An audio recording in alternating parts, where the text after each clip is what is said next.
Então, boa noite a todos, sejam bem-vindos.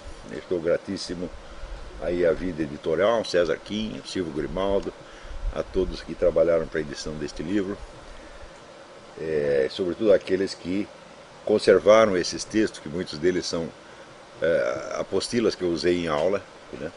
Algumas já meio antigas.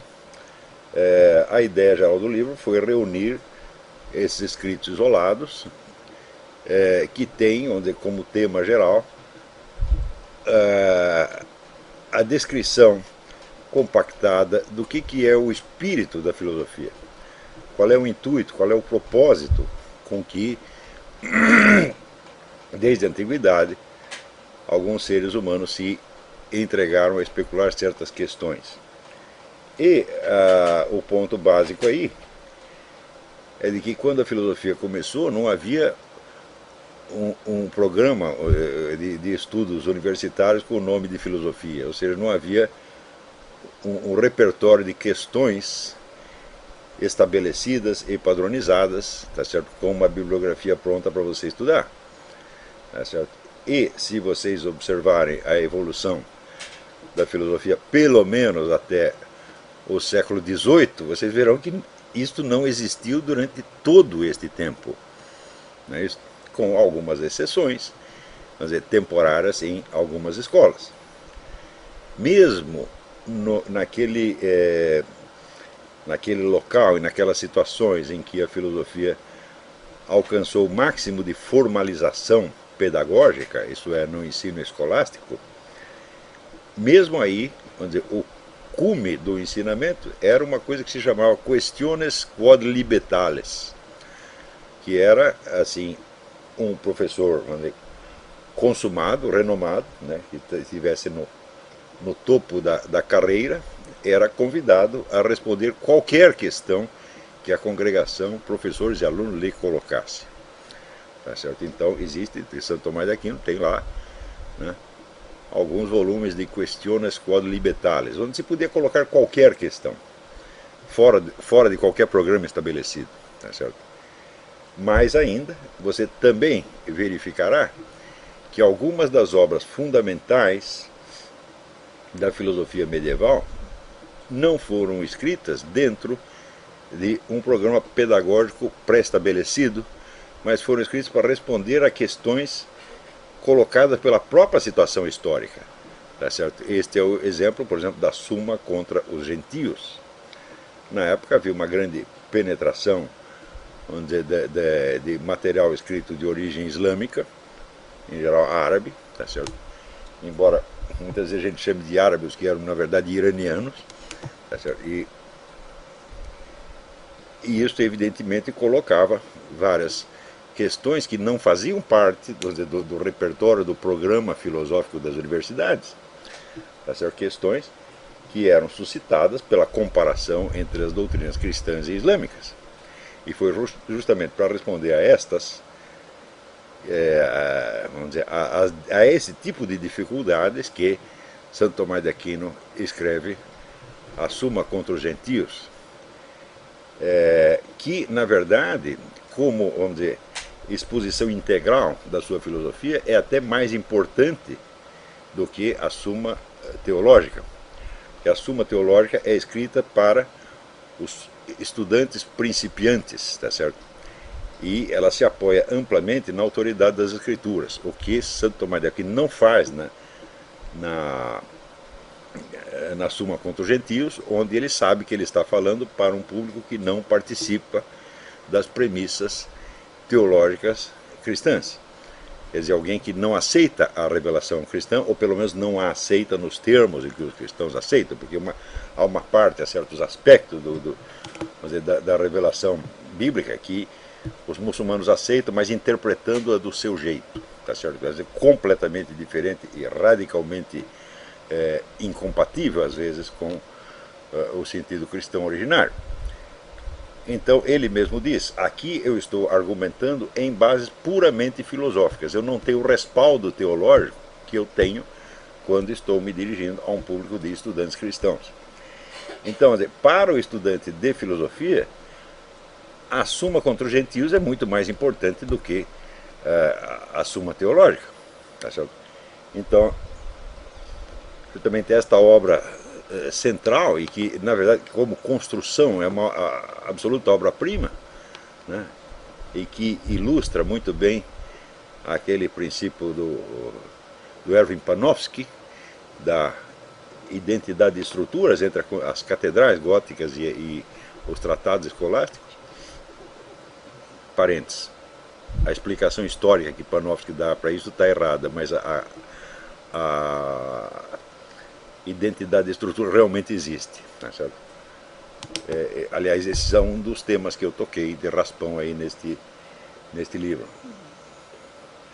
Nesses escritos todos, eu sempre fui respondendo não a questões filosóficas no sentido escolar da coisa, tá certo? Mas a questões colocadas pela realidade mesmo, pela realidade da história, da sociedade, da cultura, tá certo? Da vida humana, da vida moral, que exigissem uma análise filosófica para destrinchar da confusão do debate público quais eram as questões substantivas que estavam por baixo, tá certo? Então, desde o início da minha, chamemos assim, carreira filosófica, eu acho até engraçado que a filosofia seja uma carreira, desde o início dela, eu sempre tive um certo horror das questões filosóficas prontas. Temas como, por exemplo, liberdade, né, e determinismo, tá certo? Ou questões de filosofia da linguagem, ou questões de lógica, etc. Tudo isso faz parte do repertório, faz parte do programa universitário, tá certo? E eu estou convicto de que a filosofia que nasce em resposta a estas questões já é uma espécie de filosofia de segundo grau. É uma espécie de comentário escolar à filosofia e não à filosofia propriamente dita. Vocês verão que ao longo da história humana não houve uma só obra-prima da filosofia que nascesse em resposta, vamos dizer, a um simples programa pré-estabelecido. Mesmo porque, né, a inspiração básica da filosofia, que é de reorganizar um mundo interior, né, pelo menos um mundo conceptual, para adaptá-lo ao estado presente dos conhecimentos e portanto, adaptá-lo, torná-lo apto ao tratamento das questões colocadas por esse estado do conhecimento, ele é radicalmente hostil à fixação num programa. Porque os conhecimentos humanos, eles crescem e se modificam todo dia. Todo dia você tem novidades, algumas completamente inéditas e inesperadas, tá certo? Então, como é que um programa que está estabelecido pode lidar com isso? Tá certo? Então, nós temos aquele mesmo problema. Eu me lembro que numa época que eu trabalhava numa revista de educação, da editora da Fundação Victor Civita, a revista que pretendia orientar os professores secundários, né, eles tinham muita preocupação, vamos dizer, de criar uma ligação entre o ensino secundário e a pesquisa científica. E eu sempre dizia, olha meu filho, isso aí é perda de tempo, porque esses garotos, quando eles estão com 11, 12 anos, eles não vão participar de pesquisa científica alguma, tá certo? E quando eles se tornarem adultos e puderem participar de pesquisa científica, tudo aquilo que eles estudaram no ginásio já está superado, modificado ou integrado numa outra estrutura. Então o que você tem que se ater na medida do possível é aqueles elementos do método científico que sejam permanentemente válidos, tá certo?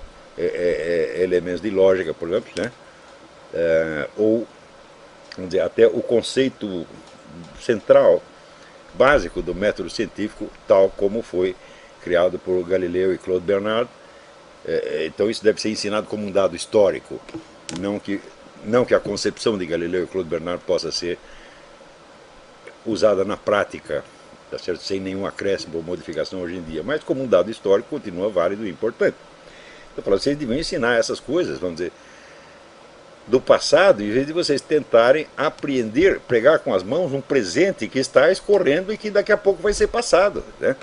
Quer dizer, essa permanente atualização do ensino secundário é absolutamente utópica, desnecessária e vai dar aos alunos a ilusão de que eles estão muito atualizados com a ciência, quando a dura verdade é o seguinte: ninguém está atualizado com o estado das ciências. Eu me lembro quando eu li o livro chamado Sonhos de Descartes, cujo autor, esqueci o nome do autor agora, ele informava que anualmente se publicavam 40.000 trabalhos originais só na área de matemática pura. E que esses trabalhos eram tão requintados e tão especializados que os chefes dos departamentos não conseguiam entender quais eram os temas que os seus subordinados estavam estudando. Tá certo? Quer dizer, o camarada que decidia, né, a alocação das verbas para esta ou para aquele estudo, ele não entendia a respeito do que era o estudo, então era mais ou menos no sorteio. Fechava os olhos, dava a verba para um, negava para outro e assim por diante. Então, como é que você quer que garotos de ginásio estejam atualizados com isto? Não é isso? Então, essa espécie de atualização quantitativa, ela é utópica e inviável. Tá certo? No entanto, é claro que estes avanços da ciência, eles provocam debates que vão muito além do círculo profissional científico, debates que afetam a sociedade inteira e que eventualmente resultam na promulgação de novas leis, resultam em mudanças sociais, mudanças culturais, mudanças de códigos morais, etc, etc. Ou seja, tem um impacto formidável na sociedade. E justamente aí entra uma confusão na qual o filósofo pode dar uma contribuição efetiva, tá certo? Efetiva e, digamos, até profilática, se não curativa, às vezes. Né? Isso quer dizer que a confusão dos debates públicos, ela tem um efeito, né, psicológico profundo nas pessoas, porque afinal de contas esses debates públicos representam para os indivíduos concretos, dizer, a formação da autoridade social, a formação de um consenso que para a mente deles terá, vamos dizer, a posição de uma autoridade, algo que ele pode confiar. Né? Isso quer dizer, supõe-se que existe uma comunidade de cientistas, de intelectuais, né, de grandes mentes, tá certo? Cujas ideias e cujas crenças têm para a massa popular uma autoridade semelhante à que o clero católico tinha na Idade Média. Ou seja, mesmo o indivíduo incapaz de compreender do que os clérigos e professores estavam falando, ele confiava naquela classe, naquela categoria, naquele grupo de indivíduos, como sendo uma espécie de faróis, quer dizer, os guias da sociedade, os caras que tinham, os detentores do conhecimento. Da mesma maneira, a massa hoje tem essa expectativa voltada para os cientistas e intelectuais. E quando estes mesmos entram num estado de confusão, eles mesmos já não sabem do que estão falando, né? A massa não sabe disso. A massa continua ouvindo, tá certo? Aquela conversa de loucos e atribuindo a ela, vamos dizer, um peso de autoridade que, na verdade, ela não tem, absolutamente. Então, mais do que nunca, é necessário esse esforço permanente de estar esclarecendo essas questões e puxando, né, a conversação pública, desde esse confronto de estereótipos, o confronto, vamos dizer, de símbolos que aparecem nesses debates, até, se possível, as questões fundamentais e substantivas que estão realmente, né, em conflito. Tá certo? Existe o conflito aparente, que é a troca de argumentos, ou às vezes até de insultos entre diferentes facções, e existem os problemas substantivos, quer dizer, dificuldades reais que não foram resolvidas e que, em princípio, teriam que ser resolvidas antes que as questões colocadas ostensivamente nesses debates pudessem ser arbitradas. Tá certo? Então, nesses dias mesmo tem havido, vamos dizer, toda uma polêmica aí, né, a respeito da questão do movimento gaysista versus evangélicos, tá certo? E eu tenho certeza absoluta de que todo este debate está travado em cima de estereótipos que não têm nenhum fundamento na realidade. Palavras que não querem dizer nada, nada, nada, nada. Tá certo? Mas que, para os seus ouvintes e leitores, tem um impacto emocional que se substitui, vamos dizer, à referência real, se substitui aos objetos reais e que passam a ter, vamos dizer, uma espécie de peso específico, tá certo? Então,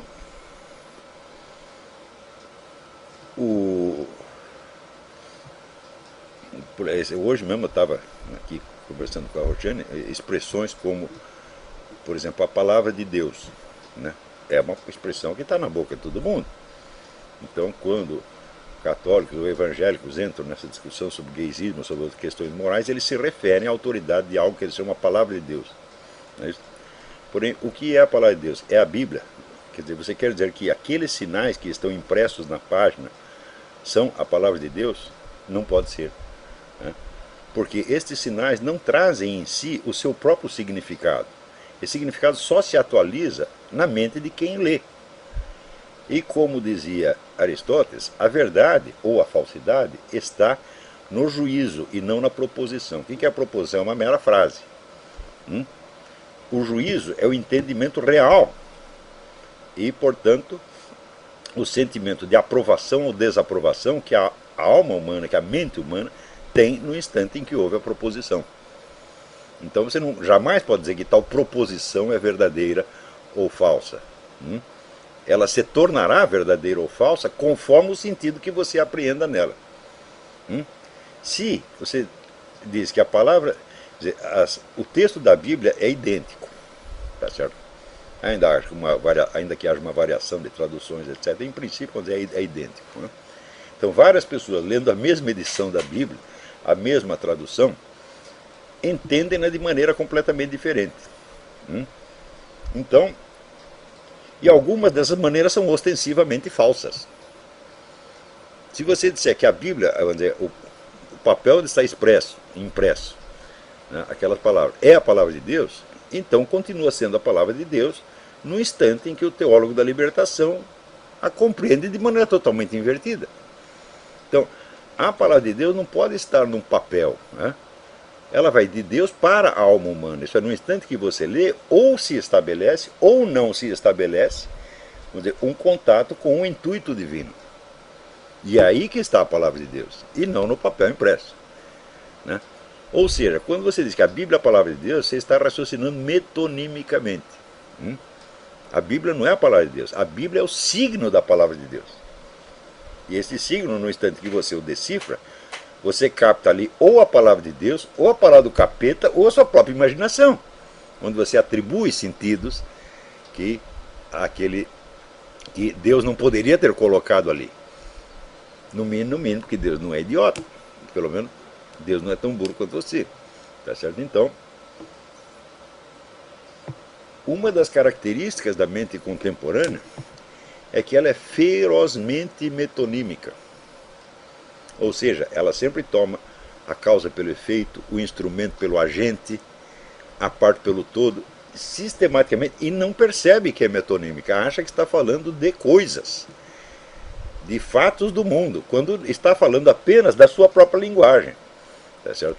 Então, isso aqui podemos tomar como norma. Nós estamos assim, no império da metonímia. Tá? Então, quando as pessoas começam a discutir metonímias, então você cria, vamos dizer, oposições e cria dificuldades que na verdade não existem, tá certo? Que poderiam facilmente ser explicadas por um exame dialético que escalonasse os vários sentidos, né, possíveis da palavra ou do texto bíblico que você está usando e que os articulasse uns aos outros de uma maneira racional. Aí sim você saberia do que está falando. Mas acontece que ninguém está fazendo esse serviço. No caso brasileiro, eu juro para vocês, não é vaidade minha, mas só eu estou fazendo isso. Ninguém mais. Todo mundo está interessado em dar opinião e tomar posição, tá certo? Ou então em parecer bonito. Ninguém tem esse anseio de clareza que eu tenho, que é um anseio verdadeiro, sincero, e que eu tenho desde a infância, até por um complexo de infância que eu tinha, porque quando eu era moleque, eu achava que todo mundo estava entendendo tudo e que o único cego era eu. Hoje eu continuo tão cego quanto antes, só que agora eu sei que os outros também estão cegos, tá certo? Pobre consolo, não é isso? Isso aí é como você se consolar e dizer, não, tem muita pessoa que está pior que eu. Fala, bom, e o que eu ganho com isso? Não é isso? Quer dizer, eu estou lá devendo 2 milhões de dólares. Ah, mas fulano está devendo 15. Fala, e isso paga a minha dívida? Eu falo, claro que não. Então, mesmo porque a sua dívida não é comparativa, né? A dívida se expressa num valor absoluto. Quer dizer, não é 2 sobre 15 que você deve os dois, tá certo? Então, esse também é outro pensamento metonímico, né? Então, o número, vamos dizer, de confusões que a gente observa no debate brasileiro é uma coisa de você chegar a um ponto em que você começa a desconfiar que está realmente num hospício, tá certo? Onde todo mundo absolutamente entusiasmado com as suas próprias crenças e realmente indignado com a crença contrária, mas frequentemente eles não percebem que estão dizendo a mesma coisa ou que estão cometendo o mesmo erro. Tá certo? Então, inclusive na aula do seminário daqui a pouco eu vou entrar em detalhes sobre algumas questões contemporâneas. Mas vocês verão que todos estes escritos que estão reunidos nesse livro, todos eles são suscitados ou por um acontecimento contemporâneo, por um debate corrente, tá certo? Ou por uma questão que alguém me colocou. Se a pessoa coloca a questão simplesmente por curiosidade escolar, eu geralmente não presto atenção.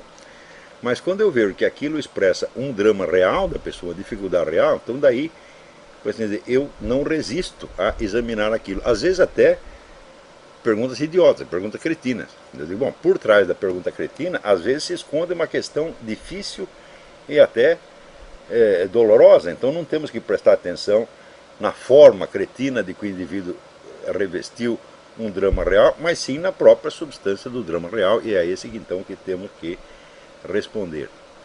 Na verdade, se vocês repararem bem, aqueles que acompanharam os meus livros, meus escritos, meus ensinos ao longo do tempo, vocês verão que essa é a minha única preocupação.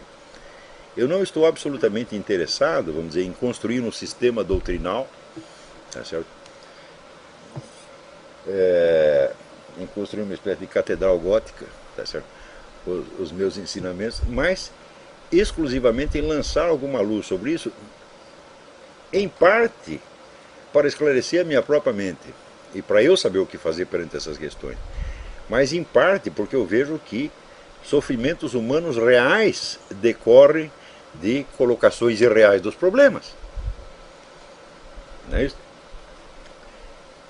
Então, e sobretudo isto me deu a ocasião de explicar às pessoas que esta motivação com que eu estou praticando a filosofia, esta é a inspiração originária da filosofia. Esta é a raiz daquilo que eu chamei o projeto socrático, aquilo que no curso História Essencial da Filosofia eu chamei o projeto socrático. Vocês verão que nos diálogos socráticos, todas as questões que aparecem e que motivam, que dão ocasião aos diálogos, são questões reais da vida ateniense, ou questões da política, ou questões pessoais, né? Como, por exemplo, esses dias eu estava citando o caso do indivíduo que encontra Sócrates na porta do tribunal, e Sócrates está sendo processado naquele tribunal, e o indivíduo está ali processando o seu próprio pai. Tá certo? Então se confrontam na prática, na situação biográfica real de Sócrates, duas concepções opostas da justiça. Não concepções teóricas, mas concepções reais que estão orientando as ações efetivas daqueles indivíduos. Porque o interlocutor de Sócrates, ele acredita piamente que ele está ali movido por um sentimento de justiça. E Sócrates, ironicamente, concorda, como diz, na base do médico mandou não contrariar. Mas ele sabe que é uma falsa concepção da justiça, e esta falsa concepção da justiça gerou esta imensa tragédia do sujeito que está processando seu próprio pai. E assim também em outras em todos os outros diálogos. Nunca é uma questão escolar, uma questão puramente teórica. Nunca, nunca, nunca. E isto é importante você notar que a filosofia surge como filosofia moral e filosofia política. Claro que isso não se aplica aos pré-socráticos, tá certo? Mas o primeiro episódio histórico em que a filosofia aparece como, vamos dizer, uma unidade autoconsciente é com Sócrates. Não é isso? Os filósofos anteriores não tinham nem mesmo a ideia de que eles estavam praticando uma atividade que era a mesma em todos os casos. Eles não tinham noção da unidade daquilo que estavam fazendo. Eles lançavam uma questão aqui, outra questão ali, em geral, questões referentes à natureza. Por isso mesmo Aristóteles chamava de os filósofos físicos, tá certo? Mas a primeira vez onde você vê a filosofia abrangendo todo o território que se tornará o seu, historicamente, e fazendo isso como uma atividade autoconsciente, que sabe que é diferente das outras atividades intelectuais circundantes, é com Sócrates. Então, digamos, Sócrates é o fundador da filosofia tal como nós a conhecemos, embora os seus antecessores tenham dado peças isoladas para a construção desse conjunto. Então, para saber o que é filosofia, a primeira coisa é ouvir e meditar o que Sócrates está dizendo. E lição número 1, Sócrates não trata de problemas escolares, ele trata de problemas reais, cabeludíssimos e urgentes, tá certo? E, na medida do possível, procura levá-los até um patamar de clareza que inclui, vamos dizer, o julgamento dessas questões à luz de um conhecimento superior, de ordem, podemos dizer, revelada, tá certo? Ao qual Sócrates tem um acesso muito parcial e momentâneo. Sócrates diz que ele é conduzido por um espírito, tá certo? Que ele chama um daimon, tá certo? Que em certas circunstâncias da vida o impede de fazer certas coisas que são erradas e o obriga a fazer outras que são certas, isto às vezes até contrariando a vontade do próprio Sócrates. O fato de que o daimon contrarie Sócrates mostra que ele não é um elemento da psique de Sócrates. Ele é como se fosse um tribunal de instância mais elevado que toma decisões e as impõe a Sócrates, às vezes contra a vontade dele. Tá certo? Então, digamos que de algum modo Sócrates tem um vislumbre das leis divinas que estão acima das próprias leis cósmicas e mais acima ainda das leis da sociedade. Esse conflito, esta dialética entre as leis da sociedade, as leis da cidade e as leis eternas não escritas é um tema constante que havia aparecido no teatro grego. Tá certo? Então, aparece muitas vezes sob variadas formas, mas aparece sempre de maneira analógica, através de um símbolo literário. Tá certo? Mas em Sócrates isso aparece de maneira explícita, totalmente consciente, e não através de um véu de símbolos. Né? Então, sempre, por trás dos conflitos que agitam a sociedade, existe a referência, às vezes longínqua e nebulosa, às leis não escritas, às leis divinas que seriam a arbitragem final daquilo. De fato, elas são a arbitragem final, mas nós não as conhecemos de maneira total e final. Nós conhecemos, nós as entrevemos. Tá certo? E a prova de que nós as entrevemos é que quando Sócrates, após ter destrinchado as questões, o confronto dialético tal como se apresenta a ele é convidado a dizer, bom, mas se isso tudo não é verdade, o que é verdade então? Ele conta um mito em vez de expor uma doutrina, ou seja, ele também não tem o domínio intelectual completo daquilo, dessas verdades superiores. Este é um ponto fundamental, vamos dizer, o acesso a um mundo transcendente das leis divinas é um fato documentado ao longo da história, talvez o fato mais amplamente documentado que existe.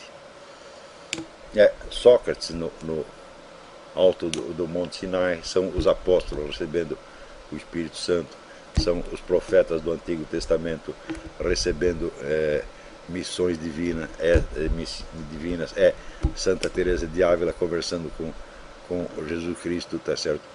É, é, e não são só santos e profetas que têm esse vislumbre. Hoje em dia você tem documentadamente, são coisas que já deviam acontecer antigamente, mas não havia documentação científica a esse respeito. Você tem milhares e milhares de casos de pessoas que estiveram em estado de morte clínica, sem atividade cerebral ou cardíaca, e que voltam, então, contando as suas visões do céu e do inferno e reforçando essas narrativas com o conhecimento de fatos que se passavam não no céu, no inferno, mas na terra mesmo, em volta deles, porém em lugares distantes, onde eles nada poderiam ter percebido, nem mesmo se estivessem vivos e acordados. Tá certo? Então, esta documentação é uma coisa tão imensa. Eu recomendo, né, para vocês o livro do Whittle Perry, A Treasury of Traditional Wisdom, onde ele vai mostrando que as experiências de acesso ao mundo transcendente, elas são mais esquematicamente as mesmas em todas as épocas e culturas, independente até da religião do cara.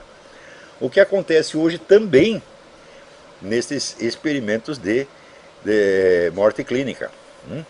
Então, bom, isso é uma coisa tão amplamente documentada que negar a existência disso ou explicar tudo isso como fantasia é uma coisa de uma ousadia, tá certo? É como até escrevi recentemente, é um exagero de dogmatismo, exagero histérico de dogmatismo ateísta. Né? Eu falo, não, eu me considero superior a todas estas pessoas que tiveram essa experiência, e eu, sem tê-las tido e sem nem ter estudado o negócio, já posso julgar tudo e dizer que não vale. Tá certo? Mas é evidente, nós não estamos aí para discutir nem com Rodrigo Constantino, nem com o João Ricardo Moderno, com nenhuma dessas pessoas. Nós estamos tentando falar a sério, tá certo? Né? E não tentando, vamos dizer, mostrar com aula como nós somos gostosos, etc. Não é este o problema. Né? A interferência de pessoas puramente vaidosas, de pessoas puramente exibicionistas nesse negócio, é uma coisa de uma imoralidade atroz, porque nós estamos falando de questões que decidem a vida de milhões de pessoas, meu Deus do céu. Então tem que falar com o respeito devido, quase com um temor reverencial, tá certo? E não, vamos dizer, tomando isso como ocasião para você mostrar como você é gostoso e sábio, etc, etc. Então, a existência deste mundo das leis divinas e a possibilidade de um acesso imperfeito e momentâneo a ela é uma coisa tão amplamente mais amplamente documentada na história do que a existência de qualquer personagem histórico. Então, se você pegar todos os testemunhos que existem sobre a vida de Napoleão Bonaparte, todo mundo que viu e ouviu Napoleão Bonaparte em pessoa, tem menos documentos sobre isso do que sobre essas coisas que eu estou falando.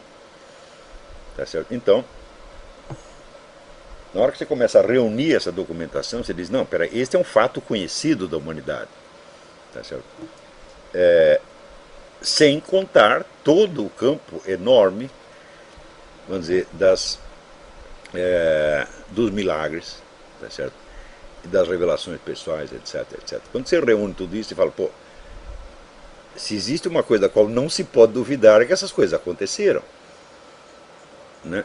E a mera possibilidade, a mera hipótese de, não, eu vou encontrar uma explicação materialista para isso, fala, bom, você está prometendo uma coisa no futuro que você não vai realizar, mas você já dá como realizada e começa a tomá-la como toma como premissa para o julgamento de coisas que você nem conhece. Então, uma atitude, vamos dizer, cientificamente indefensável, né, e intelectualmente idiota, para dizer o mínimo, para não dizer desonesta. Então, tudo o que Sócrates faz é tentar examinar os debates públicos do seu tempo, tá certo? À luz do vislumbre que ele tinha dessas leis eternas. Vislumbre imperfeito, evidentemente, mas suficiente para lançar luz sobre essas questões e devolvê-las, vamos dizer, desde o falatório público até a verdadeira substância das questões que estavam sendo discutidas. Então, nesse sentido, eu quis praticar a filosofia desde sempre, e foi a isso que me dediquei, tá certo? Sem assumir, vamos dizer, profissionalmente a identidade de filósofo, porque eu acho que é simples O fato da filosofia ter se transformado numa profissão, coisa que só aconteceu muito recentemente, é coisa dos últimos 15 anos, né? Já é um sinal de degradação extrema,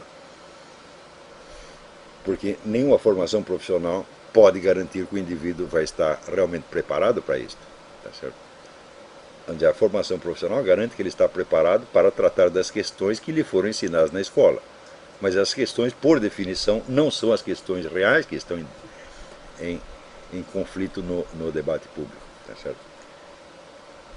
Então, nestes estudos reunidos, são estudos sobre questões pontuais, esta questão, aquela. Mas um certo grupo delas, num certo grupo delas, foi possível, então, eu tornar mais explícita esta concepção da filosofia, baseada, sobretudo, no exemplo de Sócrates, Platão e Aristóteles. Então, nesse sentido, nós podemos chamar, vamos dizer, em nosso apoio, o testemunho, vamos dizer, da história da filosofia, historiadores da filosofia.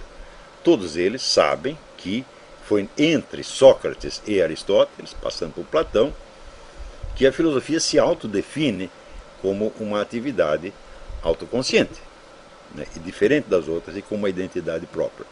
Então, o que quer que tenha se passado depois na história da filosofia sempre toma como referência este ponto de partida. Mais ainda, você verificará que todos os grandes passos dados na história da filosofia, todos os avanços, por assim dizer, para usar um termo da moda, certo? Na atividade filosófica, eles sempre se deram por um retorno a questões fundamentais e, portanto, por uma recusa de aceitar a formulação consensual estereotipada dos problemas. É o mesmo que dizer que nenhum filósofo jamais tratou das mesmas questões que outros trataram. E por isso, quando vem os professores dizer, não, existem aqui as questões filosóficas eternas, etc. Não, não há nenhuma questão filosófica eterna. As questões estão permanentemente mudando e é justamente em reequacionar, reformular as questões que está uma das atividades fundamentais dos filósofos. Vocês viram que praticamente todos eles começam a sua especulação filosófica dizendo assim, olha, o problema não é esse que vocês estão falando, o problema é outro. E se o problema é outro, não pode ser o mesmo. Então, isso quer dizer que quando você observa ali, por exemplo, Santo Tomás, Duns Scott, eles estão recolocando os problemas fundamentais. Eles não estão partindo, vamos dizer, de uma formulação programática pronta e estereotipada. Não estão oferecendo novas respostas aos mesmos problemas. Eles estão tentando dirigir o foco da atenção desde problemas estereotipados para problemas substantivos. Mesmo quando não conseguem ter as respostas. Ou seja, mesmo quando você não consegue ter a solução desses problemas, é melhor você estar orientado para a realidade do que você estar orientado apenas para uma disputa de palavras e símbolos culturais estereotipados. Tá certo? Mesmo quando você não tem a solução, bom, é melhor estar na realidade do que estar perdido como cego em tiroteio, achando, ao contrário, que está orientadíssimo e sapientíssimo. Então, quando você estuda a história da filosofia, você vê que cada grande filosofia começa com uma reformulação completa dos problemas. E começa, por quê? Porque entre uma filosofia e outra, o conhecimento humano aumentou. Chegaram novas informações. E a formulação antiga já não basta, você precisa reformá-la. Entendeu? Reformar e às vezes modificar completamente. Então, você vê, se você pegar o exemplo mais característico e mais explosivo da modernidade, que é René Descartes. René Descartes coloca no centro da filosofia um negócio chamado eu. Você pode procurar referência ao eu em toda a filosofia anterior, não tem. Mas é que de repente ele percebeu que havia certas experiências e certos dados, vamos dizer, da ciência e da cultura contemporânea que exigiam a convocação desse novo elemento ignorado dos séculos, que se chamava o eu. No século XX você verá um novo retorno ao eu, tá certo? Na filosofia existencialista. O que é existencialismo de Jasper, Gabriel Marcel, tantos outros, o próprio Jean-Paul Sartre, senão, vamos dizer, um apelo a que as questões sejam colocadas desde o ponto de vista do eu biográfico concreto. Dr. Ortega y Gasset, outro exemplo, tá certo? Só que o eu que eles falam já não é o eu de Descartes. O eu de Descartes é, como é que diz, uma experiência momentânea, é a tomada de consciência que você tem de que você está pensando, e de que, portanto, você é existente porque pensa. Como Descartes considera que esta experiência é a única certeza efetiva que nós temos, ele a toma como centro de construção de todo o seu sistema filosófico. Porém, o eu de que falam os existencialistas já não é apenas o eu pensante, é o eu da existência concreta. É o eu que sofre, que teme, tá certo? Que tem esperança, tá certo? E que tem que decidir a sua vida. Não é isso? Então, o que eles fazem então? Eles modificam o conceito do eu. O eu cartesiano já não serve, você tem que acrescentar alguma coisa. Então, não se pode dizer que eles estão oferecendo uma nova resposta ao mesmo problema de Descartes. Não, eles modificaram a questão mesma. E a colocaram de uma maneira que era mais apropriada ao estado de coisas na sociedade e na cultura em que eles estavam. Tá certo? Então, a filosofia é uma atividade permanente de esclarecimento. Tá certo? Claro que não se pode reduzi-la, vamos dizer, a um esclarecimento da linguagem, como pretenderam, vamos dizer, pretendeu a escola analítica, porque por trás da linguagem existem questões reais, substantivas, pessoas de carne e osso e assim por diante. Tá certo? Tratar tudo isso apenas como análise da linguagem é a mesma coisa que você confundir as comidas de um restaurante com o cardápio. Quer dizer, quando ele fala, o dono do restaurante fala para o seu cozinheiro, nós temos que modificar o nosso cardápio. O que o cozinheiro faz? Ele faz novas comidas reais. Né? Não é que ele pega o cardápio e fala, não, então vamos escrever tudo diferente aqui, não modificamos o nome das comidas. Não. Quando ele fala modificar o cardápio, está raciocinando o quê? Metonimicamente. Não é modificar o cardápio, modificar as comidas que estão referidas no cardápio. Não é isso? Então, o que os filósofos fazem é isso. Eles não estão reformulando apenas o cardápio, tá certo? Mas estão colocando dentro da lista que está ali no cardápio novos elementos que não existiam, não tinham sido percebidos antes. Então, esta é a finalidade da filosofia, esclarecimento permanente das questões tal como se apresentam concretamente na cultura e na vida humana e não somente na linguagem. Claro que a análise da linguagem faz parte disto, mas como um instrumento auxiliar, cuja importância não deve ser muito enfatizada ou exagerada. Porque a maior parte dos elementos que você lida são elementos que ainda não têm uma formulação linguística. São elementos de experiência interior e exterior que às vezes escapam da expressão linguística. Por exemplo, quando apareceram os fenômenos, vamos dizer, das duas guerras mundiais, tá certo? E das tiranias totalitárias, impondo aos seres humanos uma quantidade de sofrimento e de situações absurdas que elas não conseguiam expressar verbalmente. Se você lê hoje, por exemplo, a obra de Alexander Zinoviev,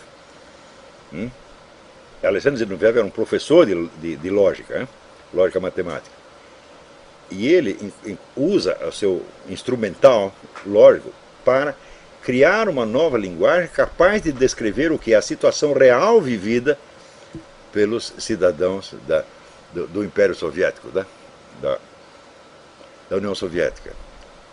Experiência que, portanto, transcendia os meios linguísticos de expressão dos próprios personagens que estavam vivendo. Tá certo?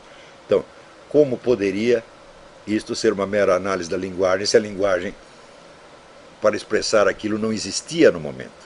Então se tratava, sobretudo, vamos dizer, de sentimentos e vivências mudas do coração humano, que Zinoviev vai puxar de dentro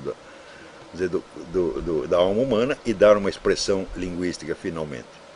E é evidente que a análise da linguagem de Alexander Zinoviev não é a mesma coisa que a análise que o próprio Zinoviev está fazendo dos acontecimentos e das experiências reais. Tá certo? Então, como dizer, a filosofia analítica é uma filosofia de brinquedo, que transforma vamos dizer, as questões mais temíveis da existência humana em meros jogos de linguagem. Eu digo, bom, isso é bom, tá certo? Para quem quer ficar se divertindo em casa, mas não para quem quer, vamos dizer, meter a mão na massa, tá certo? Então, é um divertimento acadêmico apenas. Às vezes produz coisas de real utilidade, não se pode negar. Mas, quando eu digo que a função da filosofia é lançar luz sobre estas questões reais, então não estou me referindo a meras questões de linguagem ou de lógica. Às vezes, você não pode esquecer, vamos dizer, que a própria lógica como disciplina científica, ela é um dos dados da situação existencial e social que nós estamos vivendo. Tá certo? Ela tem uma função dentro do universo da ciência, da tecnologia, etc, etc. E ela é, por assim dizer, é uma força social. Então ela tem que ser analisada também como força social e não somente dentro dos detalhes formais da própria lógica. Né? Então, essa foi, vamos dizer, a inspiração de todos os estudos desse livro. Nesse sentido, ela continua o esforço que eu comecei no livro que chamou a dialética simbólica, quer dizer, de esclarecer questões parciais antes sequer de arriscar, vamos dizer, estudos de maior envergadura sobre ou fenômenos de mais vasta duração ou sobre questões mais fundamentais da própria filosofia. Então são, como se diz, estudos monográficos sobre, pega um assunto, outro assunto e tenta levar até o seu esclarecimento sem a presunção de que as várias conclusões vão se articular num sistema filosófico. Isso pode acontecer a despeito das minhas intenções ou não acontecer, mas para mim é absolutamente indiferente. Tá certo? Toda a filosofia é ao mesmo tempo, ela é, como se diz, sistemática, no sentido de que o próprio esforço de esclarecimento supõe um desejo de unidade do conhecimento, mas é também a filosofia aporética, isso é movida por aporias ou por dificuldades insolúveis, que portanto não tem como se integrar em sistema nenhum. Toda a filosofia é inseparavelmente essas duas coisas. Por um lado ela é um sistema e por outro lado ela é um conjunto, vamos dizer, de observações e especulações parciais irredutíveis a qualquer exposição sistemática. Tá certo? E no caso, a minha também não é diferente. Existe um anseio ali de unidade e coerência do conhecimento. Esse anseio não se realiza. Se eu o realizasse, eu seria, como pretendeu Hegel, o último filósofo. Crio aqui o sistema, respondo a todas as perguntas, e daí, depois de mim, né, como disse, o mundo nada mais disse, nele foi perguntado. Existe hoje essa pretensão na chamada teoria geral das ciências físicas, que pretende alguns camaradas acham que articulando física quântica com a relatividade geral, você terá a explicação total do universo. Essa presunção é absolutamente falsa em si mesma, além do projeto várias vezes ter fracassado, tá certo?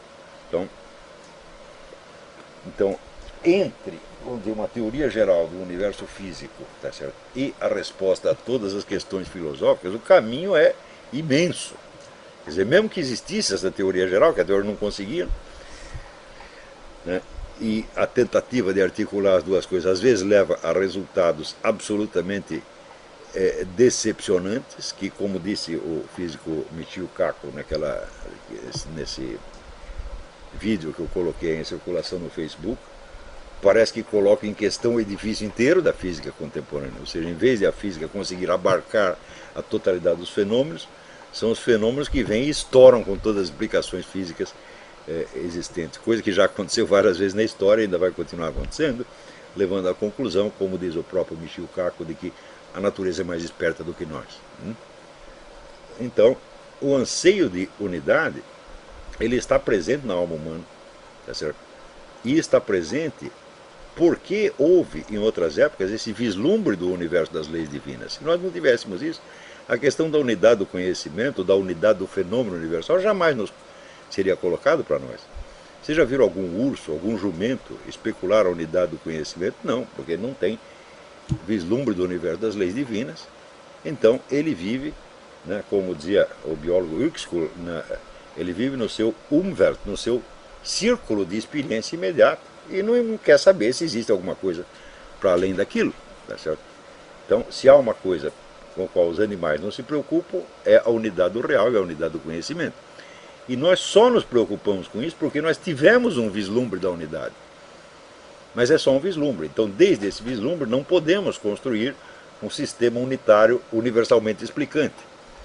Não podemos, mas também não podemos desistir dele. Não é isto? Isto aí, vamos dizer, é a mesma coisa que o estado de perfeição. Né? Você vê que nem mesmo os santos alcançam o estado de perfeição quantitativa. Aliás, Deus nunca exigiu perfeição quantitativa de ninguém. Ou seja, você vai ser perfeito em todos os detalhes. Não, você vai ser perfeito no essencial. Você vê que na Bíblia, Deus pega homens que cometeram pecados horríveis, tá certo? Como Davi ou Salomão, e os considera perfeitos.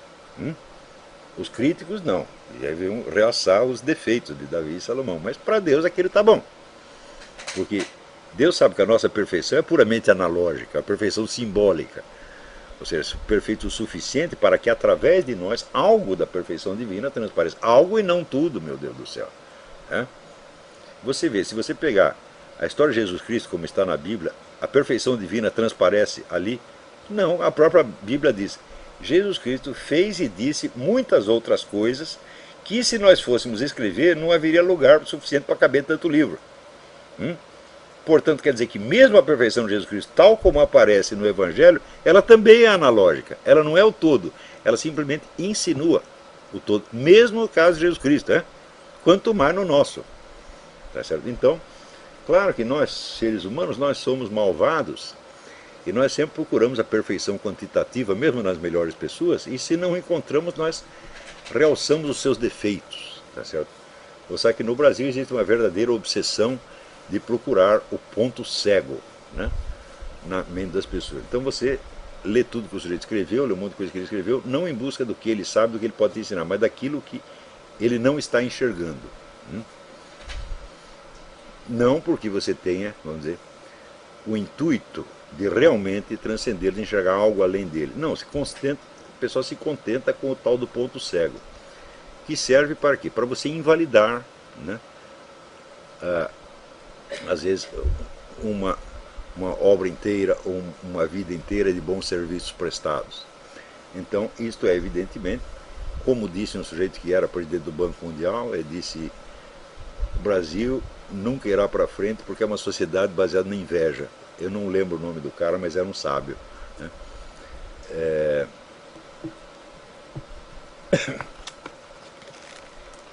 Então,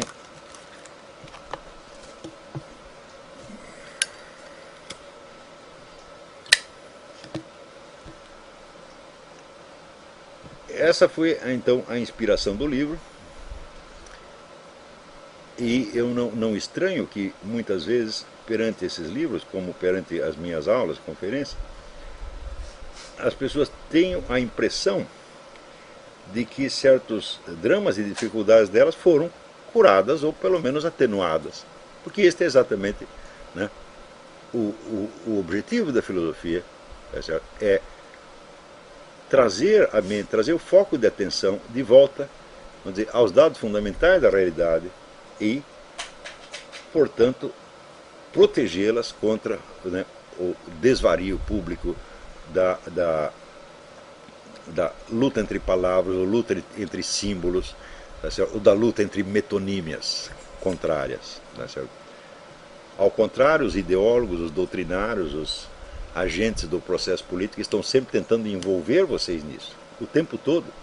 Para eles é fundamental que você tome as metonímias como realidade, tá certo? De modo a que, para que aquela metonímia se realize, você contribua para o partido, contribua para a igreja dele, contribua para a ONG dele e aumente o poder dele. Esse é o objetivo, tá certo?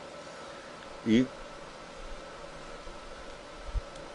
também é necessário saber que nenhuma obra válida, valorosa, se fará em filosofia se você tiver uma única pretensão além desse esclarecimento. Se você quiser se tornar, por exemplo, né, o guia, o formulador de um novo programa político para a reforma da sociedade, você terá que apelar à linguagem metonímica e terá que apelar vamos dizer, ao efeito hipnótico, tá certo?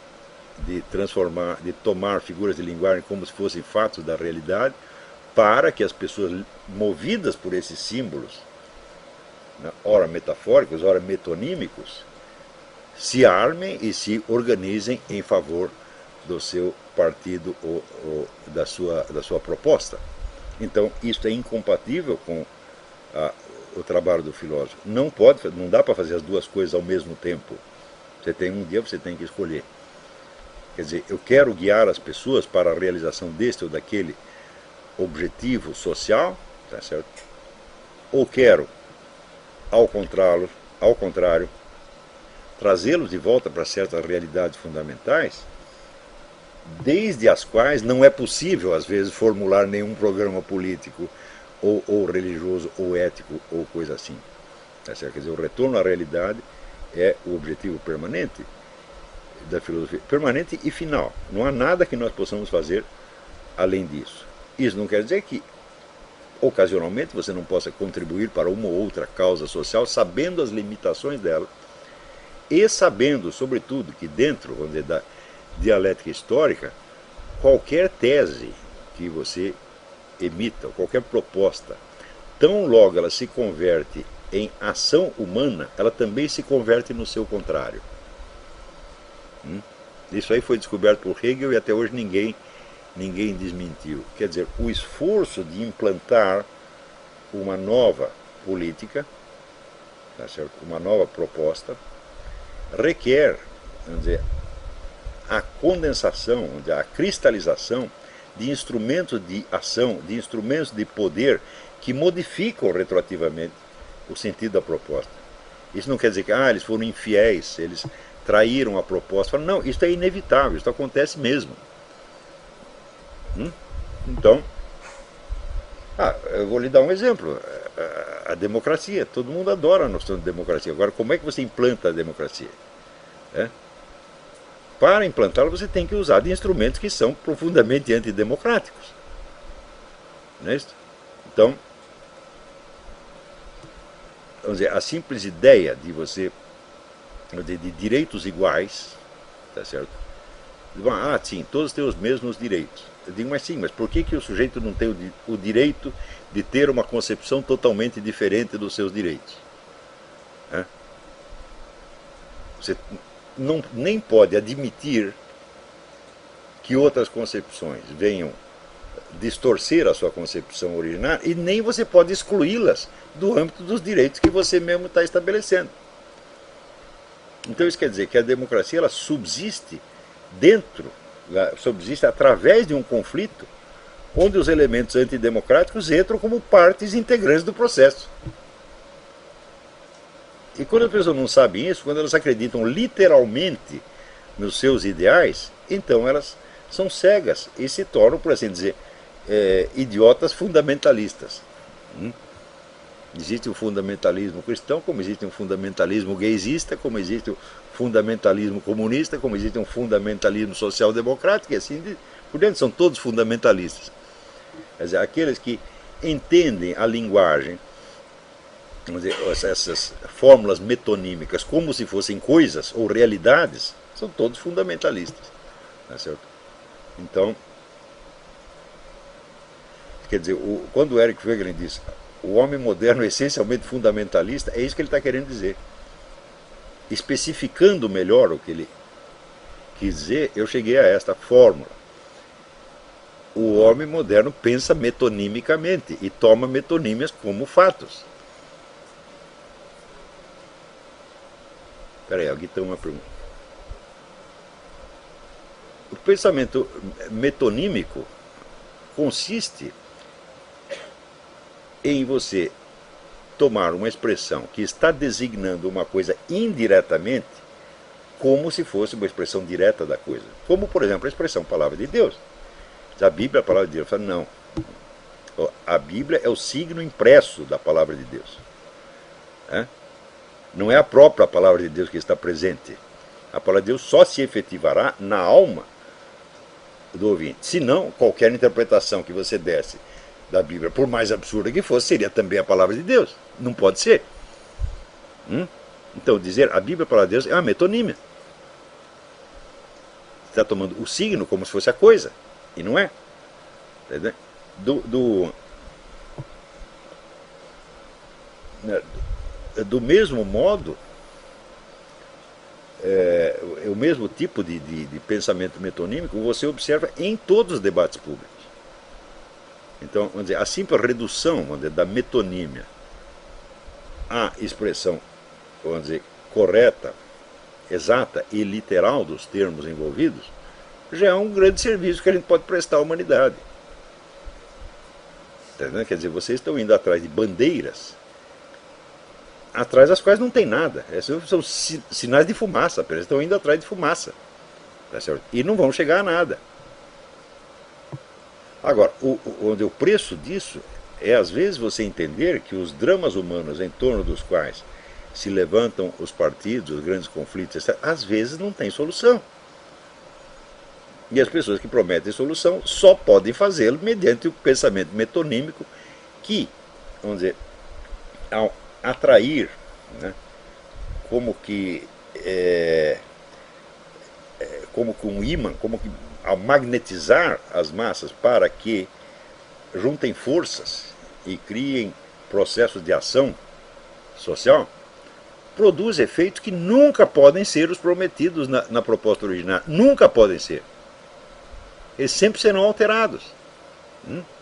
E essa alteração não é uma distorção ou infidelidade, é uma fatalidade da própria estrutura da realidade. Isso quer dizer que a possibilidade real da ação humana é muito menor do que as pessoas imaginam. Então, às vezes, se você percebeu um problema quando você tinha 15 anos, eu digo, bom, quando você tiver 95, o problema vai estar lá inalterado. Porque, do ponto de vista das leis divinas, vamos dizer, da realidade primordial, eterna, tá certo? Esses problemas, eles são a própria vida humana, eles não são defeitos da vida humana, né? E a tentativa de corrigi-los pela ação humana só vai agravá-los. Porque a finalidade da nossa vida é o quê? É a morte e a vida eterna, né? Isto é uma realidade, não há como você fugir disso, entendeu? Ou seja, você tentar realizar no plano terrestre coisas que só são acessíveis dentro de um plano de eternidade, portanto de imutabilidade, tá certo? Sempre vai dar maus resultados. Isso, então, quer dizer, a confusão da eternidade com a vida temporal é também efeito do pensamento metonímico. Por exemplo, quando Karl Marx usa a expressão fim da história, eu digo, bom, depois do fim da história, a história continua. Outra coisa, as metáforas orgânicas da sociedade, que comparam, por exemplo, a sociedade a um organismo animal, tá certo? Ou essas teorias cíclicas que, como a lei dos 3 estados de Augusto Comte, tudo isto pressupõe que existe um ponto final da história e que, portanto, o seu fulano, o seu ciclano, o seu Karl Marx, o seu Augusto Comte pode enxergar o trajeto inteiro da história humana.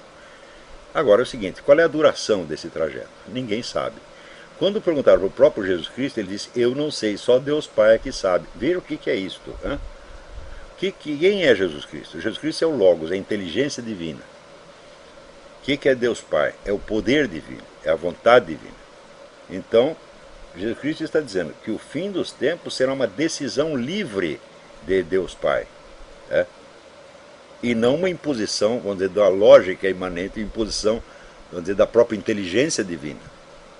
Dito de outro modo, Deus põe o ponto final nisso quando Ele quiser. Ele está livre para fazer isso agora ou daqui a pouco. Ou para esperar mais alguns milênios. Então isso não é acessível a uma abordagem racional humana. Então, item número 1 da estrutura da realidade. Não sabemos quanto tempo isto vai durar. Portanto, não podemos conhecer o trajeto inteiro. Sempre tem mais um capítulo. E quando terminar? Ele falou, quando terminar, vem a passagem do tempo para a eternidade, que é uma dimensão ainda mais vasta e mais inimaginável do que o conjunto da história. Então, viver um drama que você não sabe quando vai terminar e, portanto, não pode saber como vai terminar, esta é a condição humana básica. E quem não está preparado para isso, quem quer viver na ilusão de que ele sabe o trajeto, não é isso? Esse já está fora da realidade automaticamente. Quer dizer, todas as pessoas que estão prevendo o fim do mundo, elas não sabem o que estão falando. Né? Porque sinais do fim do mundo têm sido observados, pelo menos, tá certo? Desde, digamos, do ano 40 da era cristã. Aqueles primeiros cristãos, todos não, mentira, quase todos estavam persuadidos de que Jesus Cristo ia voltar no dia seguinte. Ou seja, eles presumiam que eles sabiam algo que o próprio Jesus Cristo não sabia. Tá entendendo? E eram cristãos, eram pessoas devotíssimas, muito santos. Então, na hora em que alimentam esta presunção, escapam da estrutura da realidade, que é viver na ignorância do fim. E, portanto, na ignorância do sentido total. Não sabemos qual é o sentido total da história humana, mas tem uma coisa que nós sabemos. Se existe uma alma imortal, uma única alma imortal, a duração dela é maior do que a duração de toda a história humana.